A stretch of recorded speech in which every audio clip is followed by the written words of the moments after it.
तो क्या 2024 के चुनाव में यूपी में माफिया और लॉ एंड ऑर्डर के मुद्दे पर वोटिंग होगी? ये सवाल इसलिए क्योंकि सीएम योगी अपनी हर चुनावी सभा में माफिया का मुद्दा जोर शोर से उठा रहे हैं और बीजेपी भी इस मुद्दे को हवा देती नजर आ रही है। बीजेपी यूपी समेत कई राज्यों में योगी मॉडल को चुनावी मुद्दा बना रही है।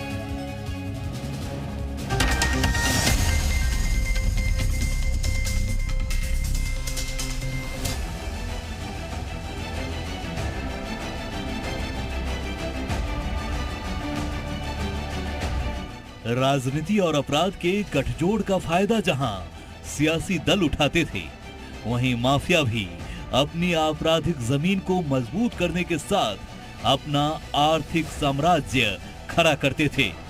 2017 के बाद सियासत में मजबूत मोहरे के तौर पर इस्तेमाल होने वाले बड़े बड़े माफिया कानून का शिकंजा कसने के बाद लुप्त होने लगे।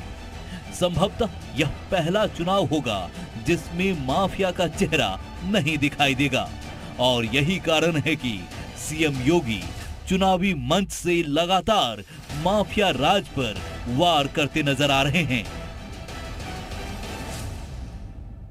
माफिया और अपराधी को अपने गले का हार बना करके ये लोग प्रदेश की जनता पर, बेटी की सुरक्षा पर, व्यापारी की सुरक्षा पर सेंध लगाने का कार्य करते थे। किसी भी चुनाव में लॉ एंड ऑर्डर हमेशा एक बड़ा मुद्दा होता है और विपक्षी पार्टियां इसे लेकर सरकारों पर सवाल उठाने से नहीं चूकती, लेकिन उत्तर प्रदेश में खुद सत्ता पक्ष ही इसे मुद्दा बनाने में जुटा है और चुनाव में इसे भुनाने की भी तैयारी है। इसकी वजह है लॉ एंड ऑर्डर का योगी मॉडल, जिसकी चर्चा हर तरफ है। दरअसल योगी सरकार को कड़े कानून बनाने, माफियाओं पर एक्शन लेने और लॉ एंड ऑर्डर मजबूत करने का श्रेय दिया जाता रहा है। कई अन्य राज्य भी कानून व्यवस्था के इसी योगी मॉडल को अपनाने का प्रयास कर चुके हैं। ऐसे में यूपी में माफिया राज का खात्मा बीजेपी के लिए बड़ा मुद्दा बनकर उभरा है, जिसके सहारे न केवल जनता का सहानुभूति पाने की कोशिश हो रही है, बल्कि विपक्ष पर भी जोरदार प्रहार किया जा रहा है। अगर मैं समाजवादी पार्टी के बारे में कहूं कि समाजवादी पार्टी गुंडों, अपराधियों, माफियाओं, दंगाइयों को पैदा करने की फैक्ट्री है, तो कोई गलत नहीं होगा। सियासी जानकारों के मुताबिक बीजेपी का ये दांव यूपी में मिशन 80 के लिए काफी फायदेमंद साबित हो सकता है। यूपी में खास करके माफिया का एक पुराना मुद्दा रहा था, जिसके ऊपर भाजपा ने बहुत सुधार पाया है और उसको बार बार जनता के बीच में बयां भी किया जा रहा है।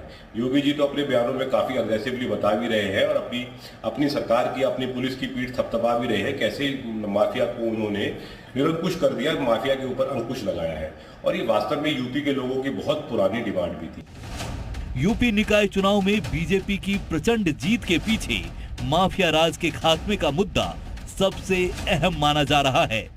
अतीक अहमद के गठजोड़ और आर्थिक साम्राज्य को ध्वस्त करने के साथ ही अपराधियों के हौसले पस्त करने के लिए बुलडोजर बाबा की लोकप्रियता का फायदा अब आगामी लोकसभा चुनाव में मिलने की उम्मीद है। ब्यूरो रिपोर्ट, जी मीडिया।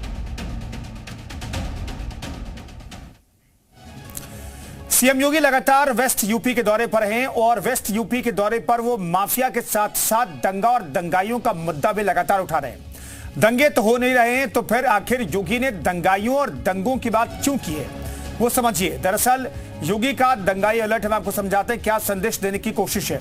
समाजवादी पार्टी के दंगाई ब्रांडिंग बीजेपी की जीत से ही यूपी भयमुक्त हो सकता है, ये संदेश देने की कोशिश है। अपराध पर जीरो टॉलरेंस का संदेश भी इससे मुख्यमंत्री दे रहे हैं। महिला वोटरों में भरोसे को बढ़ाना भी एक मकसद है।